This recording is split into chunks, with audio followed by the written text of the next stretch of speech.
And welcome back, guys. I got another one here from Topleo, another gamer box, all built in one Android TV with gaming. So very excited to check this stuff out. Let me know if you guys have ever tried anything like this where it's all in one. Pretty nice and pretty cool how they have this. If you guys are brand new to the channel, consider subscribing.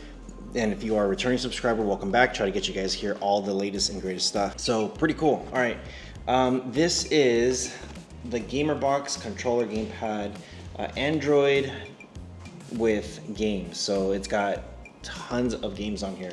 In the box, of course, you're gonna get the device itself. So there it is. I like the red, kind of a little flashy. And then of course, with the USB dongle, the receiver, this is gonna be now for your controller, so there is two of them there. You do get a TF card slot, and there is one here already for the games. You have two USBs, AV port, Ethernet, HDMI, and then it looks like your optical, and then your power. Really like how the design is, and it feels actually really good. It's got a good weight on it. Feels kind of premium on this thing. Now, the M4 Pro, it uses the chipset M-Logic S905X3. It's going to be 64-bit quad-core ARM Cortex-A55. The GPU, G31 MP2 GPU processor, which is great. This is going to be a 16x2 with 64 gigs of the TF card slot. It is using the dual Wi-Fi MIMO, which has the 5G and the 2.4G, which is great. And of course, with the landline, you could always hardwire it, so however you want. The one thing I really do like is that it has Android and Linux both built into it. So depending on what you're using, it's going to use either one or the other. You don't have to worry about programming or anything. It's already there set up for you. With the Android, it is using 10. And we're going to dive into the box to see exactly what the interface looks like. Now here is the remote. So as you can see, it's got the power button. It's got a shortcut there at the top, hamburger button. It does have a mouse. It has also your settings, up, down, left, right, okay. You got your home backwards, and then you got your volume up and down. Here in the middle, this is going to be a shortcut for your apps. Also, you have YouTube, Netflix, Disney Plus, and then the Google Play Store. So that way you have shortcuts to some of your favorite apps there. Down here at the bottom is just going to be a number pad with a mute button down there, and then also a back button. So pretty good. Batteries are not included, so you will need two AAA batteries. That includes also with the remote. So the remote does have the game remote, I should say. When you open up the power port back here, you do put in your two AAA batteries, and typically this is where you're going to find that USB receiver. So the remote itself, here it's going to be your off-on switch, so that way you can save the batteries. You have your start select here at the top, your L1, L2, R1, R2, and then of course you have your trackpad here, joysticks.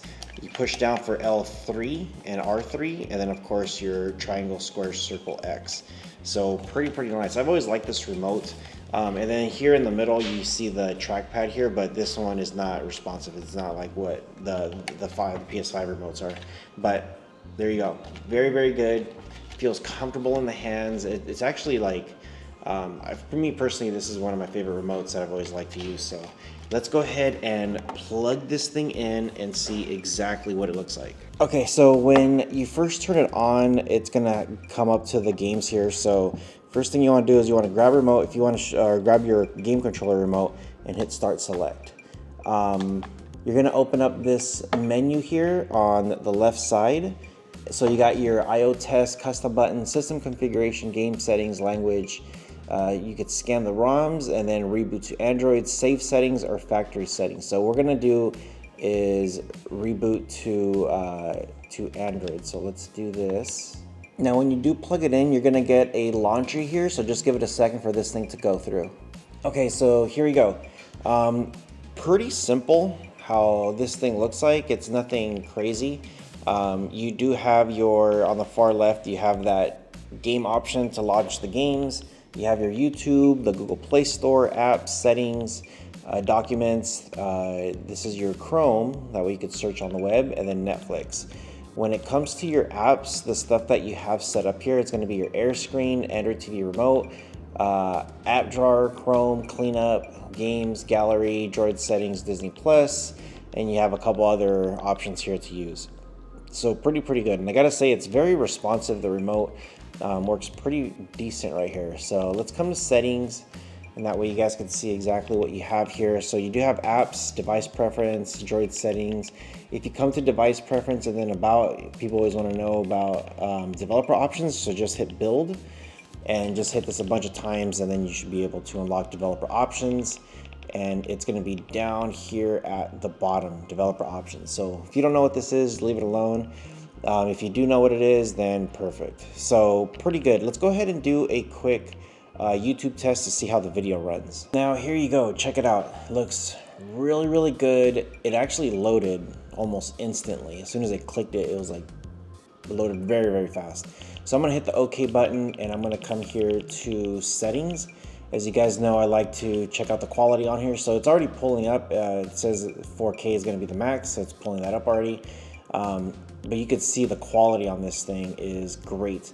Now, one of the things I do like to do is I like to fast forward just a tad just to see exactly how fast it takes to load into buffer. And there you go, that actually loaded pretty quick. There was a commercial in between, but it loaded up very fast. And again, quality looks really good. So let's go ahead and get out of here. And let's test out, as you can see, the video on this thing works great. Yeah, I gotta love the Logic chipset working really hard on this thing. So let's go ahead and test out some gameplays to see if it also works the same. So there you go, as this thing is launching, here is the remote. And you can see here, as I'm moving everything down, it's very responsive and works really good. So let's go ahead and we're gonna test one of these out and see how it runs. So here we go, just testing one of the games out. As you can see, here is the game Pac-Man. Gotta love how this thing runs, and it's very smooth. The response on that thing was extremely good and very good. So there you go. Yeah, very nice. Now, of course, to exit, you're gonna hit that select and start at the same time, and I can actually save from this point what my game was. So if I want to save it from right here, I can. And then if I want to load whatever state I was in, so whatever game I was playing, it'll load it. Right here it says null because I don't have anything, or I could actually just exit from here and it's good to go. So let me know what you guys think. Everything on this thing is set up pretty good, pretty nicely. Everything is just there and works very smooth. I gotta say, if you guys are looking for like an all-in-one, this is gonna be it. The cool thing too is because it does have that Google Play Store, you could get downloader, and then you could pretty much download whatever apps you want. Google Play has tons of apps there. Yeah, it's pretty good. So let me know what you guys think in the comment section below. Try to get you guys here all the latest and greatest stuff. There's just so much stuff here that you guys could play with. So yeah, with all that being said, you guys take care of each other. See you guys in the next one.